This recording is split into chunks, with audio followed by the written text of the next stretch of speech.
Hello everyone, my name is Jake. We're going to be back with the federal focus, but today it will be more like the global globalist.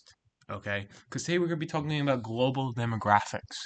I know this is different from the politics, but it will be important for the geopolitical sphere. Okay? In this video, I will just be talking about U.S. demographics, China demographics, India's demographics, and the whole world's demographics, and seeing how it will kind of shape the future of the world. Because, as you know, you don't want to be losing people, and you want to be gaining people. It's pretty simple. So the first thing I'm just going to do is just do an overview of the U.S.'s demographics. So as you can see, we have a very large population, 340 million. It's the third largest in the world, and it's still gaining. This is the natural change. This is the how much more people there are each year minus immigration. So how many people are born minus how many people are dying. You can see it was pretty high. It was hovering around 1.5 million for a while. Then the Great Recession hits, and it's going down a lot. And then COVID hits and almost reaches negatives, which it has in some other places, which I'll discuss later. But now it's kind of rebounding again. And the reason why the population hasn't gone up that much is just because of Trump's immigration. Keep in mind, 2025, this actually includes half of 2024. So the 2025 actual migration numbers are like way lower than this. But um, for the U.S. in the future, the population outlook is not ideal. It says that around 2060, 2050, it really depends on future immigration practices. The population will start decreasing very slowly. Natural change will probably be negative pretty soon, although it's still positive, which is actually pretty surprising for first world nations, which, as we'll see. The fertility rate, keep in mind 2.1 is replacement level to stay the same that you are. We're a pretty significant amount below it. We're at 1.58. We went below it during the Great Recession, and um, keep in mind having a replacement level below 2.1, which is the replacement level, doesn't automatically mean um that you'll have a it usually doesn't mean that you'll have a negative natural population growth.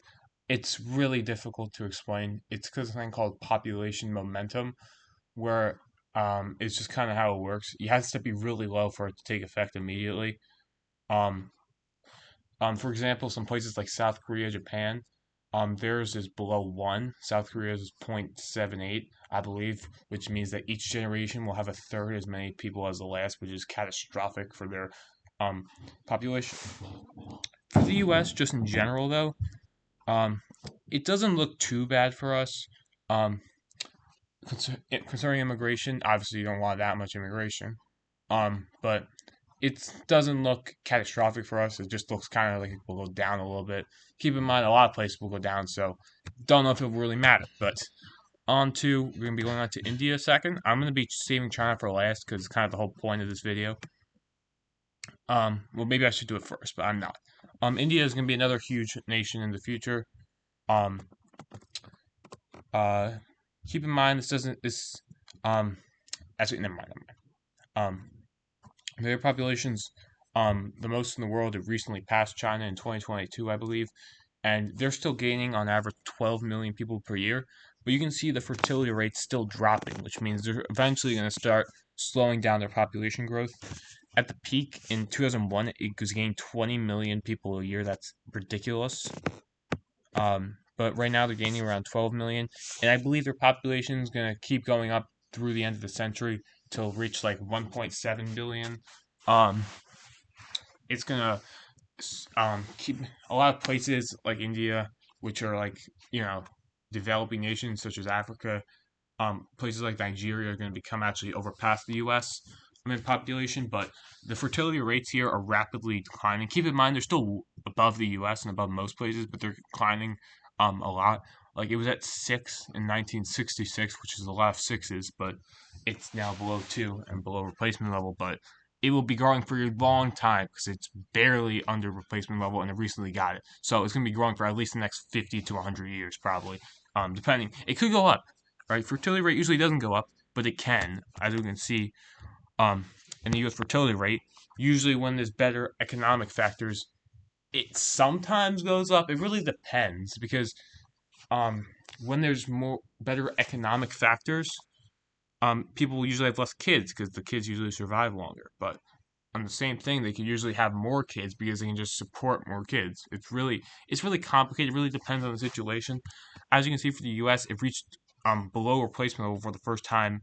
Well, it was around replacement level for the first time um during the Great Depression. And after World War II happened, skyrockets because the baby boom, and then goes way down again in the 60s and 70s. Um, and those 6 and 7 decades were very important.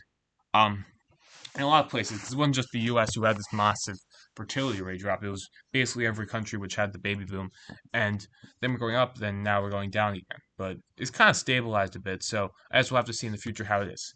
And we're just going to be doing the world third, but not last. The third, second to least. But I just want to see how these are currently. As you can see, the fertility rate 2.1 um is the replacement rate. Although I think it is a bit higher for the world because it's 2.1 for the U.S. It's probably like 2.2 for the world because there's more deaths, more child deaths, which is really the main reason why population growth has increased recently, or in like 100 years ago.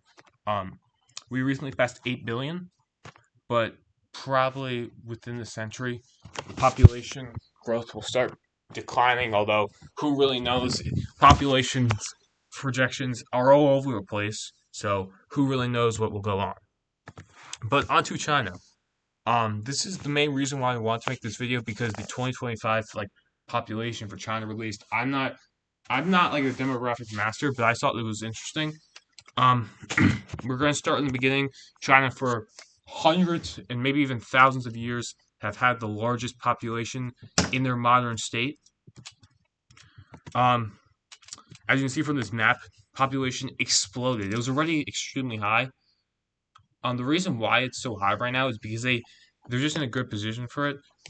Even before the population exploded, they were already at 400 million, which is more than we are right now. So when you have that the large base, it just skyrockets up, and it's at 1.4 billion right now. Um, they also have a pretty big country, but we can see from this here, you can see it's going up, but then it goes down. So this is important for the future. Their fertility rate is 0.93. That's almost half of the US's. That is catastrophic. Again, this is like most East Asian countries, but it's been that low for a while, which is why their population has started to decline. And this is a huge factor for China. Um, Unlike some other places which are going to have slight population decline, China's apparently going to lose up to 100 million people by 2050s, and they're going to have around half of their population by the end of the century in high estimates, which is not good for their country, okay? Because they're going to have around half the workers, which is not good for them. This is very important because this could mitigate some of the problems the U.S. has with not being the most powerful country, because China obviously is growing, but this could be a factor in this. I've seen people say that potentially AI and machines and robots could help mitigate this problem, but I think this is too big of a problem to just be mitigated by that. Their births right now went down by 1.5 million in 2025, which is ridiculous, and it's probably going to decline even more. And keep in mind, it's not like the U.S. where we could have, zero growth, but we could still, increase our population from migration. They have zero migration. It literally has been zero. Okay, it's ridiculous. Um, their death rate keeps increasing. So I think this is going to be if you ask me if I think that this is going to be a huge problem for China, I will say yes. They've been trying to they've been trying to solve this for a while. Some places like South Korea has actually seen minimal gains in their fertility rates, gone up by a little bit. China has tried and it has completely failed so far. So I don't know if they're going to be able to do it. If you ask me if I think they will, I don't think they will be able to do it. I think this will be a big problem for them in the future. It's also a big problem for a lot of places in Europe, but I think China currently, this is definitely their biggest problem. And I don't think if I was China, they are not doing enough to solve it. We are not doing enough to solve it either. The U.S. has to do more to solve their problem, solve our problem, because fertility rates in the world are decreasing, and it's going to be a huge problem for the future in the world. But that's going to be all that I have for today. There'll be a video on Sunday for the 5th or 6th. I forgot which one.